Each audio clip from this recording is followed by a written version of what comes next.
नाज़रीन खबर शामिल करते हैं कसूर से, जहां पर बाअसर अफराद ने शहरियों का जीना हराम कर दिया। मुतासरा खानदान को घर में बंद करके बाहर से ताले लगा दिए, जबकि बिजली के मीटर तोड़कर बिजली मुअत्तल कर दी। कसूर पुलिस बेबस है। कसूर के इलाके थाना चंगामागा की हदूद गाँव माखारा में बाअसर अफराद ने स्कूल टीचर साजिद और बेवा रहमत बीबी की फैमिली का जीना हराम कर दिया। मुलजिमान सरेआम असलहा लेकर घूम रहे हैं और अहले मोहल्ला में खौफ और हिरास की लहर पाई जाती है। मुतासरा खानदान इंसाफ लेने के लिए मुंतजिर है।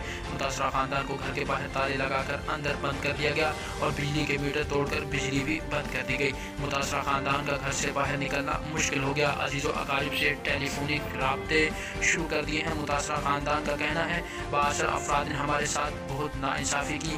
बेवा रहमत बीबी पर तशद्दुद करके कपड़े तक फाड़ दिए। बाअसर अफराद की पुष्टपनाही थाना चंगामागा के SHO जफर इकबाल और सब इंस्पेक्टर सलीब कर रहे हैं। हमारे ऊपर झूठे मुकदमा दर्ज करके हमें जलील किया जा रहा है। मुतासरा खानदान ने वज़ीर आला पंजाब उस्मान गुज़ार और IG पंजाब RPO शेख उर अली जद और DPO कसूर इमरान किशोर से फौरी नोटिस लेने का मुतालबा करते हुए कहा कि हमें इंसाफ फराहम किया जाए और इनके खिलाफ सख्त कानूनी कार्रवाई अमल में लाई जाए।